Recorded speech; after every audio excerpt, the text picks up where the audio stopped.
बिस्मिल्लाहिर्रहमानिर्रहीम। अस्सलाम वालेकुम नाज़रीन, आप यूट्यूब चैनल देख रहे हैं। मैं इमरान खान हूँ। सबसे पहले हम बात करते हैं फ़ील्ड मार्शल आसिम मुनीर साहब के अमेरिका के दौरे की। इस दौरे की ज़्यादा तफसीलात बताई नहीं गई, यानी जैसे दौरे की तफसीलात आती है ना कि फ़लाँ शहर में जाएंगे, ये इवेंट होगा, इस तरीके से होगा। इस बारे में ज़्यादा चीज़ें आपको मीडिया पर मिलेंगी नहीं, और तफसीलात को तकरीबन खुफिया रखा गया। ये तो पता था कि वो अमेरिका के दौरे पर जा रहे हैं, लेकिन ज़्यादा चीज़ें नहीं पता थी कि उसकी तफसीलात क्या हैं। आप कुछ तफसीलात आई हैं मेरे पास मेरे अपने सोर्सेज से, वो मैं आपके साथ शेयर करता हूँ। उनकी तस्दीक भी हो जाएगी आने वाले दिनों में। एक तो आसिम मुनीर साहब का जो दौरा है ये अमेरिका का, और उसके बाद यूरोप में ब्रसल्स में गालिबन उन्होंने जाना है। अच्छा, इस दौरे में ज़्यादा चीज़ें पब्लिक नहीं की गई, और उसकी जो बड़ी वजह मुझे पता चली है वो ये है कि ओवरसीज़ पाकिस्तानियों के एक एहतजाज का खौफ है, क्योंकि ओवरसीज़ पाकिस्तानी पाकिस्तान के मसाइल के लिए पाकिस्तान की मिलिट्री एस्टेब्लिशमेंट को ज़िम्मेदार समझते हैं, और वो इमरान खान साहब को एक निजात दहिंदा के तौर पे देखते हैं। और इमरान खान साहब रोज़ाना की बुनियाद पे जब भी उन्हें मौका मिलता है तो वो आसिम मुनीर साहब के किरदार के ऊपर तनकीद करते हैं, और इस वजह से ओवरसीज़ पाकिस्तानी आसिम मुनीर साहब के ख़िलाफ़ एहतजाज करते हैं। जब वो लंदन गए तो वहाँ पर भी ओवरसीज़ पाकिस्तानियों ने एहतजाज किया। जब वो अमेरिका गए इससे पहले तो वहाँ पर भी ओवरसीज़ पाकिस्तानियों ने एहतजाज किया, और इस मरतबा भी ओवरसीज़ पाकिस्तानियों की एहतजाज की वीडियोस सामने आ रही हैं कि जहाँ पे ठहरे हैं आर्मी चीफ, वहाँ पे ओवरसीज़ पाकिस्तानियों ने एहतजाज किया है। अच्छा, कुछ तफसीलात और हैं, मैं आपको बताता हूँ। एक तो प्रोग्राम कैंसिल कर दिया, और वो प्रोग्राम कैंसिल होने की वजह भी ओवरसीज़ पाकिस्तानी बने। जबकि 8 तारीख को गालिबन, मुझे तारीख में कंफर्म नहीं है, लेकिन ये 8 तारीख है जो मुझे पता चला है, ये कंफर्मेशन भी आ जाएगी। 3 नहायत अहम लोगों ने फील्ड मार्शल हाफिज़ आसिम मुनीर साहब से मुलाकात से माजरत कर ली। और ये जो 3 अहम लोग थे ये बहुत बड़े बड़े इन्वेस्टर्स हैं, बहुत बड़े बिजनेसमैन हैं, जो अमेरिका में रहते हैं और ओवरसीज़ पाकिस्तानी हैं। तो पाकिस्तान की एम्बेसी ने बड़ी मेहनत की थी, बड़ा इसरार किया था, और एस्टेब्लिशमेंट ने इसके ऊपर पूरी कोशिश की थी कि किसी तरह आसिम मुनीर साहब की इन लोगों से मुलाकात करवाई जाए। इसकी बैकग्राउंड में कुछ चीज़ें थी, उनमें से 1-2 चीज़ें मैं आपको भी बता भी दूँगा। तो मुलाकात करने की कोशिश की, लेकिन उनमें जो 3 अहम तरीन लोग थे उन्होंने इन मुलाकातों से माजरत कर ली। उनमें से 2 लोगों ने जो बहाना बनाया वो ये है कि हम इस तारीख को कहीं सफ़र पर जा रहे हैं, हम ट्रैवल कर रहे हैं, तो इसकी वजह से हम आर्मी चीफ से मुलाकात नहीं कर पाएंगे। अब ऐसा कभी माजी में हुआ नहीं था। पाकिस्तान के आर्मी चीफ जब भी कभी बैरून मुल्क जाते थे तो तांता बन जाता था मुलाकातों का, और सब उनसे मुलाकात करना चाहते थे, बड़ा इसको काबिल फ़ख्र समझा जाता था। लेकिन इस मरतबा सिचुएशन थोड़ी तब्दील होती हुई है। अब ये बड़े बड़े इन्वेस्टर्स हैं, और कोशिश ये है पाकिस्तान की कि इन्वेस्टमेंट पाकिस्तान में लाई जाए, और यही आसिम मुनीर साहब का एक प्रोजेक्ट भी है SIFC, उसके ज़रिए भी वो कोशिश करते हैं कि इन्वेस्टमेंट पाकिस्तान में आए। तो शायद ये इसी सिलसिले में मुलाकातें थीं, लेकिन उन्होंने मुलाकात से माजरत कर ली। इनकार मैं इसलिए वर्ड यूज़ नहीं कर रहा कि इस लेवल पर माजरत ही होती है कि I am sorry, I am travelling, I am not available, और आप कोई बहाना कर लेते हैं। अब डायरेक्टली आप ये नहीं कह सकते कि मैं मिलना नहीं चाहता। तो 2 लोगों ने तो ये बहाना बनाया कि हम कहीं ट्रैवल कर रहे हैं, और मैंने ये कंफर्मेशन वहाँ से ली तो वो लोग वहीं मौजूद थे, और एक को तो एक यानी शायद ने देखा भी है कि वो वहीं पे थे, लेकिन उन्होंने वो मुलाकात ना करने का एक बहाना बनाया था। अच्छा, इन तीनों में से एक शख्स से रब्ता किया गया पाकिस्तान की एस्टेब्लिशमेंट की जानिब से, जो पाकिस्तान की एम्बेसी से मुंसलिक है, और DHA से इनका रब्ता करवाया गया आज से कुछ अर्सा पहले। और उसमें इनको जो ऑफ़र किया गया फाइनली वो ये है कि अब 400 से 500 प्लॉट DHA आपको बड़े लो रेट के ऊपर दे देगा। आप हमारे साथ एग्रीमेंट कर लें, हम आपको बहुत कम प्राइस के ऊपर 400 से 500 प्लॉट DHA के देते हैं, और आपकी एक क्रेडिबिलिटी है, आप एक इन्वेस्टर हैं, तो आप ओवरसीज़ पाकिस्तानियों में ये वाले प्लॉट बिकवा दें। एक एग्रीमेंट कर लें हमारे साथ, एक मखसूस रकम आप जमा करवा दें, बाउंड हो जाए, और ये 400-500 प्लॉट आप DHA के बेचें अमेरिका में ओवरसीज़ पाकिस्तानियों को, और वो जैसे जैसे पैसे आएंगे तो वो आप हमें अदा करें, और जो पैसे आपने कमाने आप इसमें से कमा लें। अब देखें, ओवरसीज़ पाकिस्तानी DHA के प्लॉट्स के अंदर भी दिलचस्पी नहीं ले रहे। मलिक रियाद वाला फड्डा भी यही है कि मलिक रियाद एक बहुत बड़े मार्केटिंग एक्सपर्ट है, उनके पास एक बड़ी ज़बरदस्त टीम थी, और DHA को कभी ज़्यादा काम करना नहीं पड़ा। पाकिस्तान में जो भी इन्वेस्टमेंट आती थी उसमें एक बड़ा हिस्सा DHA को मिल जाता था, ख़ास तौर पे ओवरसीज़ पाकिस्तानियों को। अभी भी एक इश्तिहार मार्केट में आया हुआ है, माजी में ये चीज़ें नहीं करनी पड़ी। DHA तो बड़े नखरे के साथ अपनी प्रॉपर्टी देते थे, क्योंकि वहाँ बहुत ज़्यादा सहूलतें, बहुत सारी चीज़ें थीं, और तमाम चीज़ें फटाफट बन जाती थी, इख्तियारात बहुत ज़्यादा हैं, कोई मुकाबला करने वाला नहीं है। ज़मीन का एक्वायर करना उनके लिए कोई प्रॉब्लम नहीं होता, चीज़ों को कंट्रोल करना कोई प्रॉब्लम नहीं होता। पाकिस्तान का सबसे ताकतवर इदारा उसको चलाता है और ओन करता है, तो फिर डीएचए जो है उसके साथ बाकी लोगों का मुकाबला करना मुश्किल होता है। तो उन्हें कोई बहुत बड़ी मार्केटिंग स्ट्रेटजी बनानी नहीं पड़ी। वजह यह है कि उनका हॉट केक की तरह माल बिकता था। अब माल बिकता नहीं है, यहाँ पे इश्तिहारात वगैरह लगे हुए हैं कि DHA Pakistan the number 1 housing choice for overseas Pakistanis, और इसमें कुछ लोग हैं जो इस बिज़नेस से मुंसलिक हैं, उन्होंने ये ऐड लगाए हैं कि why overseas Pakistanis choose DHA, कि जो पाकिस्तानी ओवरसीज़ हैं वो डीएचए को ही क्यों मुंतखब करते हैं। सिक्योरिटी एंड ट्रस्ट, या एतमाद है और सिक्योरिटी है, वर्ल्ड क्लास एमिनिटीज़ यानी बेहतरीन सहूलियात हैं, पार्क्स हैं, क्लब्स हैं, सिनेमाज हैं, हॉस्पिटल्स हैं, इंटरनेशनल स्कूल्स हैं, स्पोर्ट्स कम्प्लेक्सेस हैं और लाइब्रेरीज़ वगैरह सब कुछ है। प्राइम लोकेशंस हैं, बेहतरीन पाकिस्तान की लोकेशंस हैं, जो बेहतरीन बड़े प्लॉट्स हैं वहाँ पे डीएचए बना हुआ है और इसके लिए जगह खाली करवा ली जाती है। बड़ी बड़ी ज़राई ज़मीन जो है वो बाकी रेजिडेंशियल सोसाइटियाँ भी खा रही हैं और डीएचए भी खा रही है। इस हमाम में सारे नंगे हैं। हाई कैपिटल गेन्स, यानी आपको मुनाफा भी बहुत होता है, और इजी ओवरसीज़ इन्वेस्टमेंट, ओवरसीज़ बड़े आराम से इसमें इन्वेस्टमेंट करते हैं। ये चीज़ें उसमें बताई गई थी। तो चलिए, तो इश्तिहार मैंने पढ़ के सुना दिया, डीएचए का भी फ़ायदा हो जाएगा। लेकिन फ़िलहाल वहाँ पे कारोबार ठप हुआ है, यानी ओवरऑल पाकिस्तान का कारोबार ठप है, तो यहाँ पे भी कारोबार ठप हुआ है और डीएचए के प्लॉट नहीं बिक रहे। मुझे 2022 में रजीम चेंज ऑपरेशन के बाद मेरे एक दोस्त हैं जो डीएचए लाहौर में काम करते थे, डीएचए के ऑफिस में। उन्होंने कहा, इमरान साहब सुबह से लेकर शाम तक हमें टाइम ही नहीं मिलता था, इतनी फाइलें ट्रांसफ़र होती थी। डीएचए में इतना ज़्यादा खरीदो फरोख्त का कारोबार था कि हम लोग बहुत बिजी रहते थे। हमारा पूरा जो एक शोबा है जो इस ट्रांसफ़र के मामलों को देखता है, वो सर खुजाने का टाइम नहीं होता था। तो सुबह से लेकर अब 2 बजे का टाइम हो गया, सिर्फ एक हमने ट्रांसफ़र किया है। ये उन्होंने मुझे बताया 2022 में। ये बहुत बड़ा धचका है, क्योंकि जब भी एक प्लॉट ट्रांसफ़र होता है तो एक अच्छी खासी रकम जो है वो अथॉरिटी को भी मिलती है, लेकिन वो सिलसिला रुका हुआ था। तो अब ये 500 प्लॉट ऑफ़र किए गए थे, 400 से 500 के आप ये ले लें, लेकिन वो ओवरसीज़ पाकिस्तानी ने ये कहा जी कि आप, मैं माजरत चाहता हूँ, अभी मैं इस पर काम नहीं कर सकता। अब ये तो सिचुएशन मैंने आपको बताई कि चीज़ें जो हैं वो नाकामी की तरफ जा रही हैं।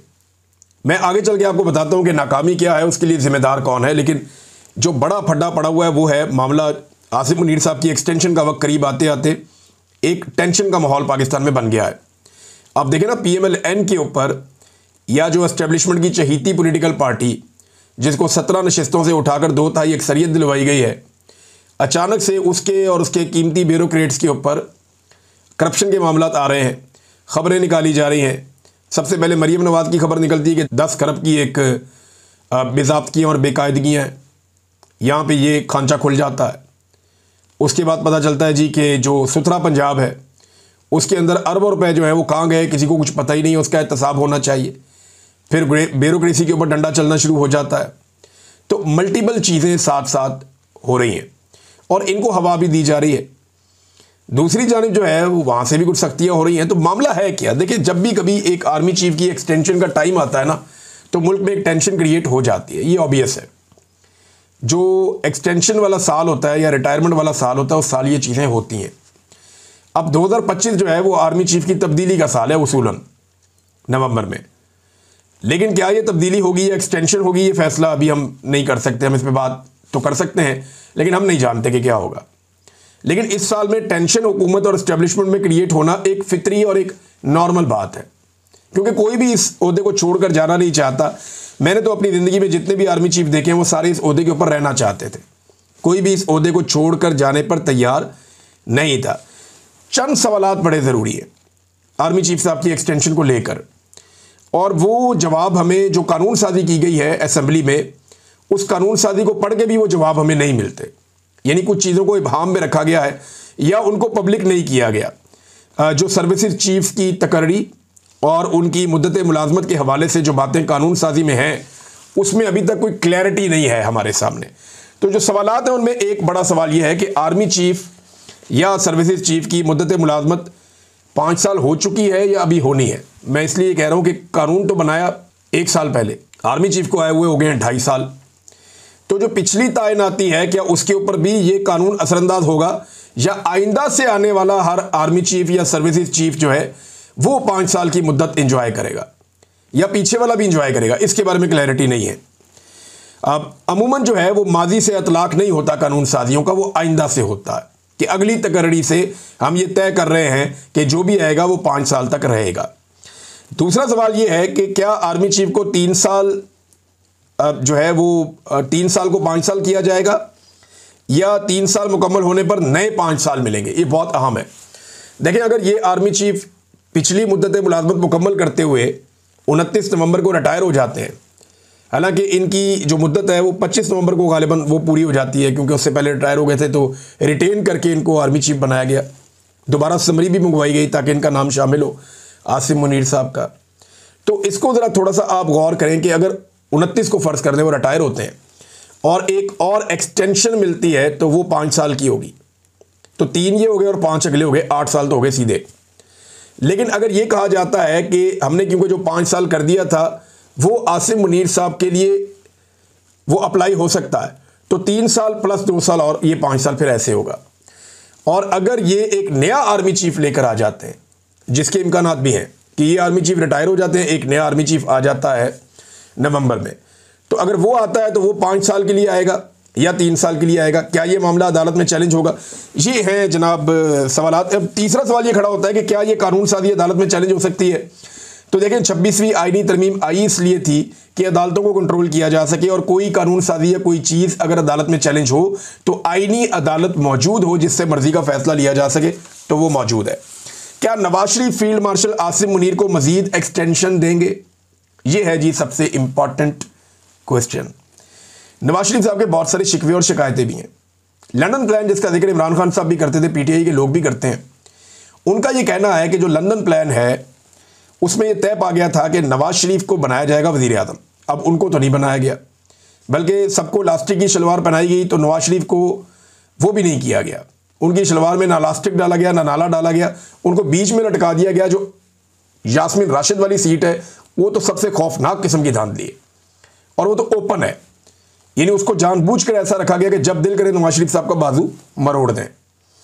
तो फैज़ हमीद को अभी तक सज़ा नहीं हुई, मियाँ साहब की मकबूलियत भी बढ़ गई, यानी मियाँ साहब को वज़ीर आज़म बनाना था, वज़ीर आज़म बनाना तो दरकिनार, उनकी जो अपनी मकबूलियत थी वो भी बढ़ गई। और एक सियासतदान जो है वो मकबूलियत उसके लिए बहुत इंपॉर्टेंस रखती है, उसको इस बात पर बड़ा जोम होता है कि लोग मेरे साथ खड़े हैं, पाकिस्तानी मेरे साथ हैं, मेरे मुल्क के लोग मेरे से प्यार करते हैं। लेकिन मियाँ साहब ने ये सारी चीज़ें खो दी और वो उसके लिए रिस्पॉन्सिबल समझते हैं एस्टेब्लिशमेंट को। और आसिम मुनीर साहब ने क्या उनकी ख्वाहिशात पूरी की हैं? तो मियाँ साहब के शिकवे शिकायतें भी हैं। इस हवाले से एक ट्वीट है जो शाहीन सहबाई साहब ने दावा करके की है, मैं एज इट इज़ आपको पढ़ के सुना दूंगा। क्या अमेरिका को खुश किया जा सकेगा? ये एक और बड़ा सवाल है, मैंने आखिर में रखा है, लेकिन ये सबसे इंपॉर्टेंट है।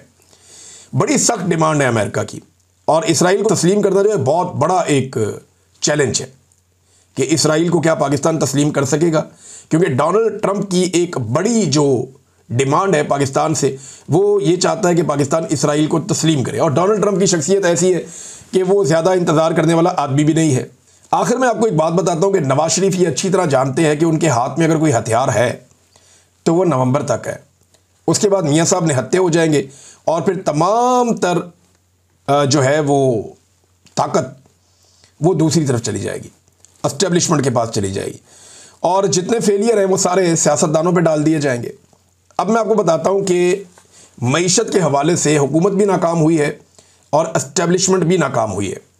आर्मी चीफ का अपना प्रोजेक्ट जो SIFC है वो बुरी तरह नाकाम हुआ है। वो कहते थे सैकड़ों अरब की ये इन्वेस्टमेंट पाकिस्तान में लेकर आएंगे, लेकिन चंद अरब की इन्वेस्टमेंट भी हमने पाकिस्तान में आती हुई नहीं देखी।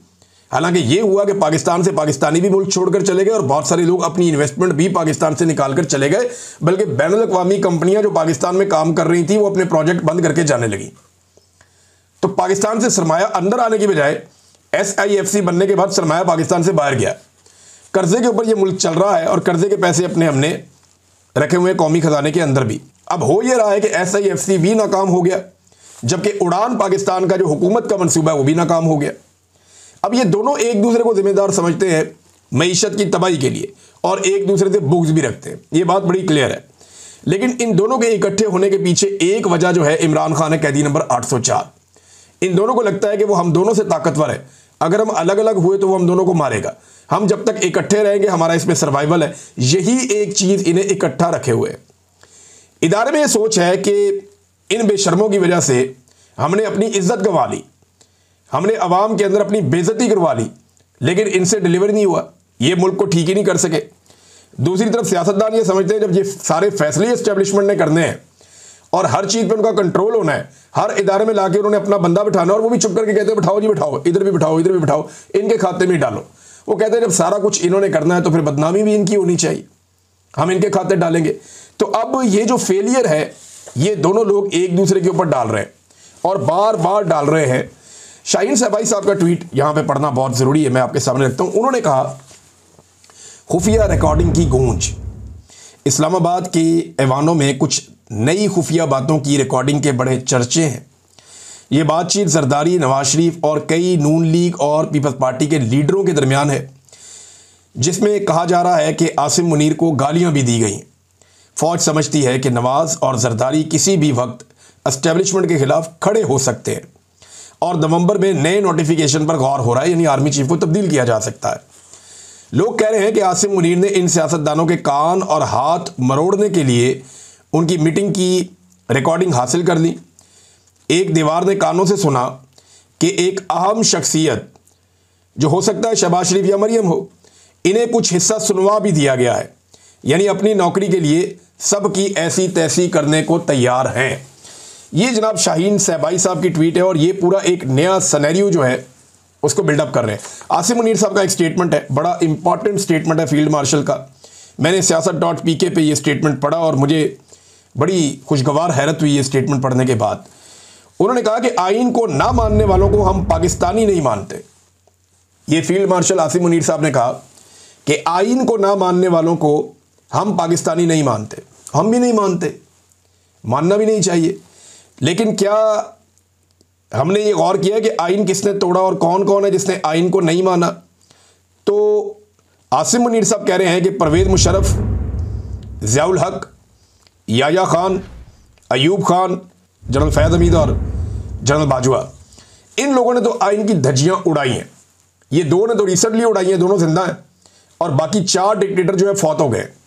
तो अगर आप इन्हें पाकिस्तानी नहीं मानते तो फिर ये मिलिट्री के जनरल कैसे हो सकते हैं, इनके पास एजाज़ात कैसे हो सकते हैं?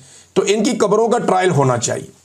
आसिम मुनीर साहब को अगर आइन से हमदर्दी, और वो ये कहते हैं कि जो आइन को नहीं मानता हम उसे पाकिस्तानी नहीं मानते, तो फिर इन जर्नैलों से इनके टाइटल वापस लिए जाए, इनके कब्रों के ट्रायल किए जाए और दुनिया को बताया जाए कि इन्होंने क्योंकि आइन को रोंदा था, आइन की खिलाफ वर्जी की थी, लिहाजा हमने अपने इदारे से एहतसाब शुरू किया है और 4 डिक्टेटरों को हमने फारिग कर दिया है।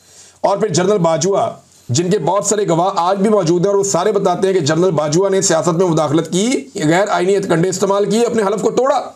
जनरल फैज़ ने भी यही किया।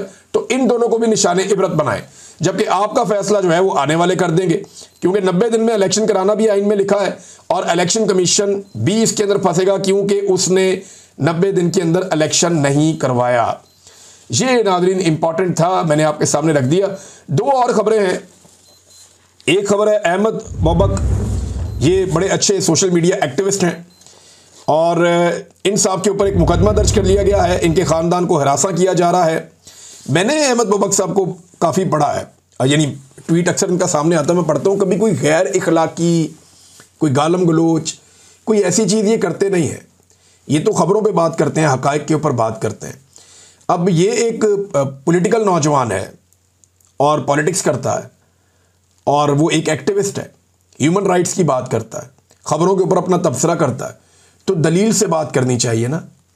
ये क्या हर चीज़ में आप गोली और डंडा, आपके पास यही हल रह गया है, मुकदमे दर्ज करवा लो, इसको मारो उसको मारो। अगर रियासत यही करती जाएगी कि जो लोग दलील से बात करते हैं उनको दीवार के साथ लगाएंगे, तो क्या सबको आप दहशतगर्द बनाना चाहते हैं? ये अहमद बोबक साहब जो हैं ये पाकिस्तान में नहीं है, लेकिन इनकी फैमिली को हरासा किया जा रहा है, जो इंतहाई काबिल अफसोस है। दलील का मुकाबला डंडे और बंदूक से करने से अनारकी पैदा होती है और कुछ नहीं होता। दूसरी जानिब नाज़रीन, 6ठा दिन शुरू हो गया, मियाँ शहजाद फारूक के बारे में कुछ पता नहीं चल रहा।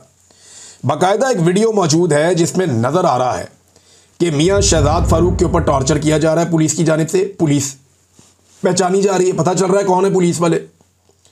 और पंजाब पुलिस ने तो ये कसम खाई हुई है कि उन्होंने नाइंसाफ़ी करनी है।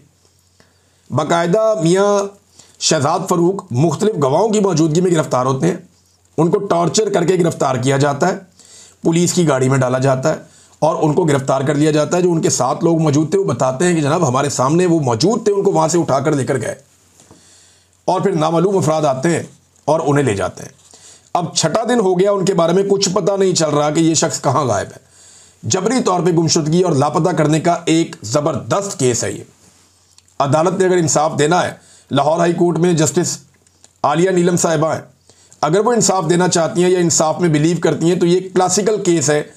इस केस को अपने सामने रखें और ये टेस्ट केस है अदालत के लिए। बुलाएं पुलिस वाले को, SHO को भी, IG को भी, और उन्हें बुलाकर पूछें कि ये बंदा आप गिरफ्तार करके लेकर गए थे, आपके पास से ये बंदा कहाँ गया।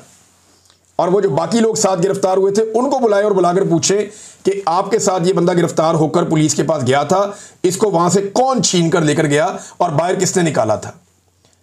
ये कैसे पॉसिबल है कि एक बंदे को ही गायब कर दिया जाए। यानी ये किसी महज़िब दुनिया में आप सोच भी नहीं सकते। ये मुमकिन ही नहीं है जो पाकिस्तान के अंदर गंद मारा जा रहा है। और ये सिलसिला यहाँ रुकेगा नहीं। ये जितने भी सियासतदान हैं, हुक्मरान हैं, याद रखें कल को इनके बच्चे भी लापता हो जाएंगे और ये फिर रोएंगे उस वक्त, क्योंकि ये आग लगती जा रही है, फैलती जा रही है। इसको रोको सारे मिलकर। ये जबरी तौर पे लापता करने का सिलसिला बंद होना चाहिए। मियाँ अबाद फ़ारूक साहब ने बहुत शोर मचाया अपने भाई के लिए, वो कोशिश कर रहे हैं, लेकिन वक्त हमेशा एक जैसा नहीं रहता। ये जो लोग ये कर रहे हैं इन्हें कल जवाब देना पड़ेगा। अब तक के लिए इतना ही। अपना ख्याल रखिएगा, अपने इस चैनल का भी। अल्लाह हाफ़िज़।